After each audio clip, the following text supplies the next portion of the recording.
Holes in the floor have opened up all over Hyrule. They are massive and covered in gloom, a red substance that saps the strength of those who touches it. No matter what region you go, these holes are in abundance, but it's where they lead to that is most interesting. As Link dives into the hole like a lemon, seriously, does anyone remember this little gem? There is nothing but eternal darkness surrounding him. Darkness and gloom. Link lands on the floor to find himself surrounded by pitch black. Only the faint hum of a light is off in the distance, and he instantly feels compelled to launch one of the seeds that he has picked up in one of the many caves on the surface level. A bright bloom seed. The light emits from it, and finally Link can see a few meters in front of him. These are the depths.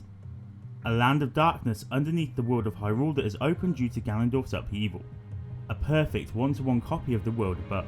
In this video, I'm going to be exploring the depths, and more importantly, proving that the depths are the ruins of a former Hyrule, and the remnant of a past calamity that was so large it terraformed the entirety of Hyrule forever. So, get your bright bloom seeds ready, because we're about to completely illuminate the darkness surrounding the depths. Hey, listen!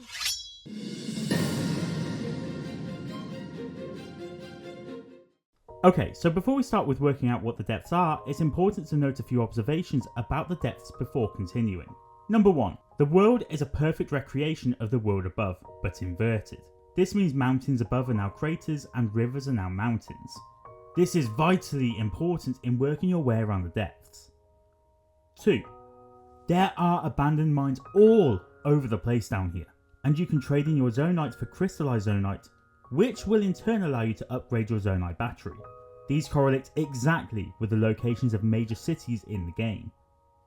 3. There are 120 trees located in the depths called light roots. These help to fill in the map and expel the darkness in a larger area. These are all tied to the Zonite shrines. Where there is a light root, there is a shrine above. This is not the truth the other way around though, as there are 32 less light roots than shrines. These 32 shrines are predominantly found within the sky, however. Number 4. Large areas of the depths are covered in gloom. You can't touch these on foot, but you can on a Zonite device or a depths horse, and you can cover this ground pretty effectively. 5. There are monsters that only live in the depths, such as the frogs. In addition to that, all monsters will be covered in gloom, and if they hit you, you receive a new form of damage called gloom damage. This saps your health on a semi-permanent basis, until you heal it with food, return to the surface, or stand under a light root. There are, of course, more nuances to the depths, such as the Yiga being central characters down here, and the fact that you can find auto build down here, which is a Zonite power. However, what's more interesting than all of this is the actual layout of the depths. As I mentioned earlier, the map is a one-to-one recreation of the surface level map, but with different features. At first, it looks as though you'll be travelling through a gloom-infested blank canvas, as the introduction to the depths up through the Hyrule Field Chasm is pretty standard as far as the entrances go. But this doesn't remain the truth as you fall further into more chasms or explore further into the depths. It's actually this chasm, and the route through it, that actually needs looking at first though, as we head towards the central abandoned mine. There are, first of all, these statues that seem to depict a race of peoples moving in towards the mine. They all point like they are signposts to the mine area, but they're all pretty depreciated. Whoever had these built initially had them built for the purpose of signposting to the mine, but for what reason yet remains to be seen. As you follow the statues through though, you pass by an area that, well, intrigued me to say the least. It's a very small area, but it sits in central Hyrule, directly where the Forest of Spirits sits.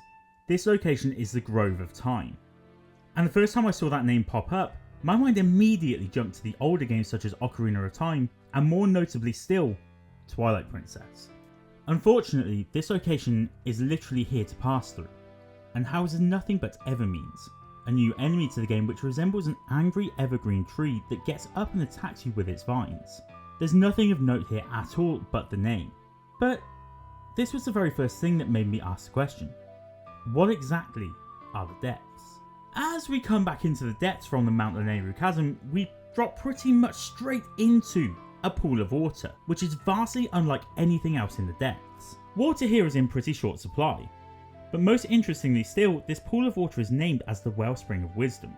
Sure enough, 2 other Wellsprings are found in the depths, the Wellspring of Courage and of Power. There are not many references to the Triforce in this game, but this is a direct reference back to the Golden Triangles. These locations are found exactly where they were found in Breath of the Wild, just a large distance underground. So, did the Wellsprings fall into the depths? This, I think, would defy physics though, as I would expect waterfalls from the surface in this instance. Could it be that the Breath of the Wild Wellsprings are made atop of these because the source was there all along? This one is the one I'm more hedging my bets on. So we have original references back to Ocarina of Time here. Power, wisdom, courage, the suffix of time.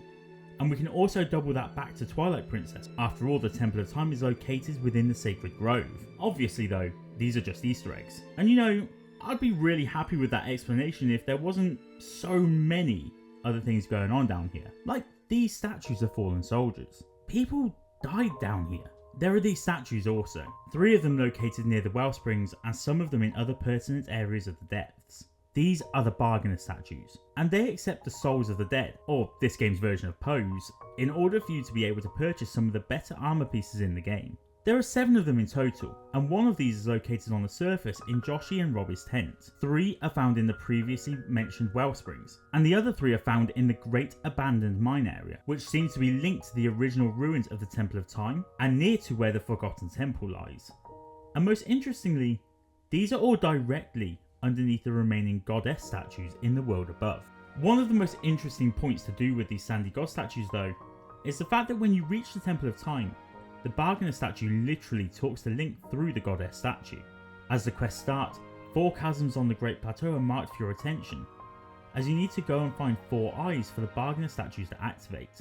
These 4 chasms are in the exact locations as the 4 shrines where you unlock your base powers in Breath of the Wild. Cryonis, Status, Magnesis and Remote Bombs. That's pretty neat. So far then, we've got dead people, the souls of the dead, an inverse of the world above, and parts of the old world having crumbled into the land below. These depths are completely linked to the world above in every single way. But that's, well, it's not even the end of it. What else isn't it the end of? Me asking you amazing people to subscribe to the channel. We are so close to 1,000 subscribers now. Seriously, thank you so much for subscribing so far if you have already. While you're there, please help this video out too by liking and then making my day by leaving a comment below about what you think the depths are. Your comments are the whole reason why I carry on making videos. I love the interaction. I'm like a lost Nintendo without your inputs. We've done well so far, but what of these structures? The mines down in the depths. There are 2 types of mine within the depths and both of these are fascinating to look at. First of all, we've got the abandoned mines. These are the big boys down here, and are generally speaking friendly areas with constructs to help you, chests to loot, and forge constructs to help you convert your hard-earned zonite. These ones, as mentioned earlier, are by and largely found wherever large settlements are found on the map. All towns, save for Kakariko Village, are represented by a mine down in the depths, and while only a handful of them are important areas, where you have to fight the best comedy boss of all time, Koga, in repeated battles as he fails to understand that your arm is the reason you managed to open the Zonai construct to claim auto build, these are still great to see in what is otherwise a barren and empty land. There are also these mines. These are more standard areas, filled with monsters and are predominantly here as a source of zonite. These mines are not like some of the other structures in the depths. These areas where you pick up zonite parts for free and build them into transportation machines to get your way around the depths are in pretty terrible condition. Actually, these look pretty familiar. In this scene where we are treated to a really heartwarming scene between Sonia and Zelda, where the former showcases her time power in order to show Zelda what she is capable of, they are sat within a large structure, which resembles a pagoda from traditional Japanese design. The pagoda is made entirely of stone, with pillars that run up each corner of the hexagon. Now let's go back to the depths. Large hexagonal shape? Check. Pillars that ride up the corners and more importantly actually look like the structures from the pagoda in this memory clip? Check. A large space inside of them for either the storage of a small stone table or perhaps racking for Zonai equipment? Check. I am not saying that this pagoda from this cutscene is down here at all because there's little proof of this. But what I am saying is that it is possible that this pagoda in the scene is not the only one in the past kingdom of Hyrule, and could well have been placed at various locations as religious artifact for some form of the Zonai.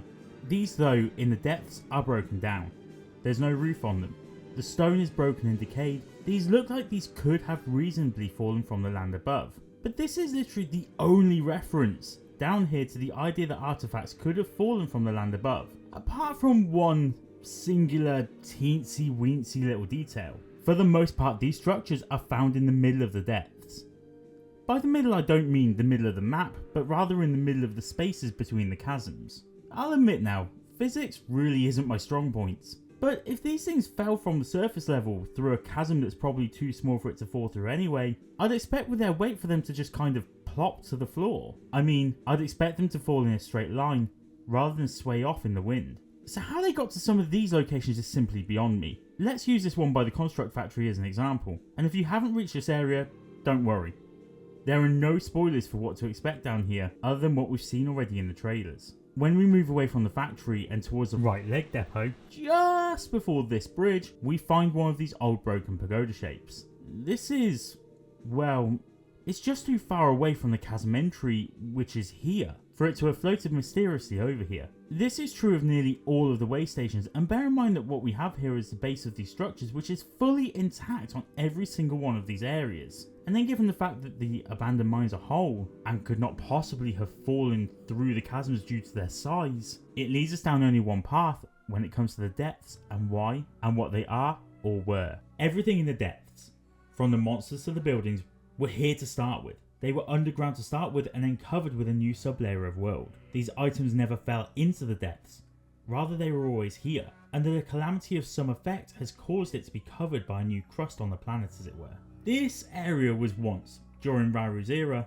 full of life, was green, and was not covered by the new world, but as time went on something occurred, an event of some form to match the Great Flood of the Wind Waker, where the new land masses formed upon the ocean level.